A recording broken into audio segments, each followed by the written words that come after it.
Salut, je suis Fanny Yaya, bienvenue sur la page Immigration et Intégration.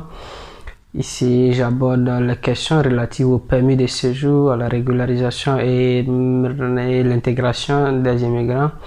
Et je parle également des opportunités, des procédures à suivre pour ceux qui rêvent d'immigrer en Italie.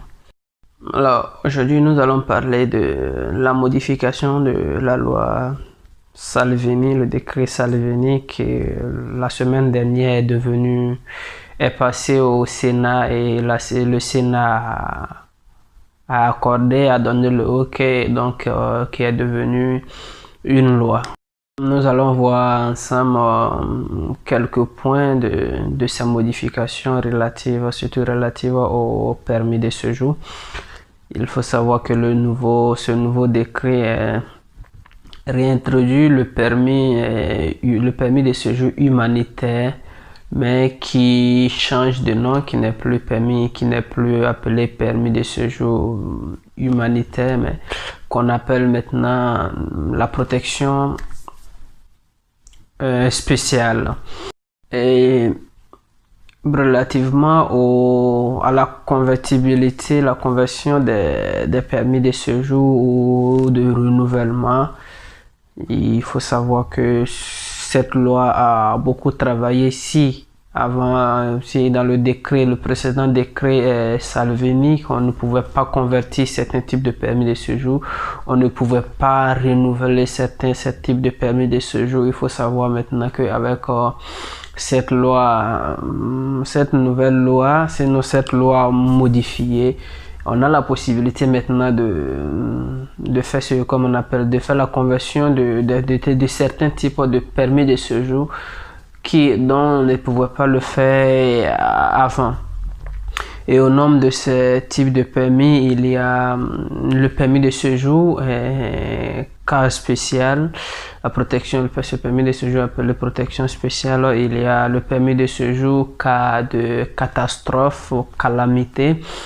Et il y a le permis de séjour pour la résidence élective, le permis de séjour d'acquisition de citoyenneté ou de l'État pour travail, le permis de séjour pour apatride et pour des activités sportives également, pour travaux artistiques. Donc tous ces permis de séjour que je viens de citer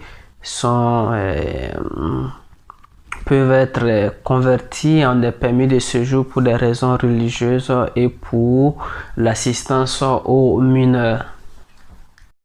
Et le deuxième point que nous voulons partager avec vous, c'est le cas des détentions et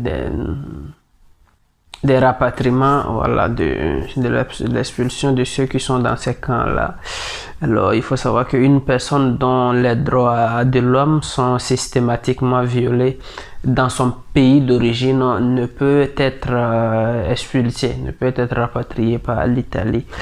L'Italie ne peut pas refouler une personne qui a une vie l'Italie ne peut pas rapatrier également une personne qui a une vie consolidée en Italie. Un demandeur d'asile peut se faire enregistrer à la commune et il lui sera délivré une pièce d'identité valable pour 3 ans. Nous allons faire d'autres vidéos sur d'autres points de cette nouvelle loi là, et puis bon voilà, on va également vous partager avec vous. D'ici et là, portez-vous bien, n'oubliez pas de vous abonner, de partager, d'activer la cloche de notification.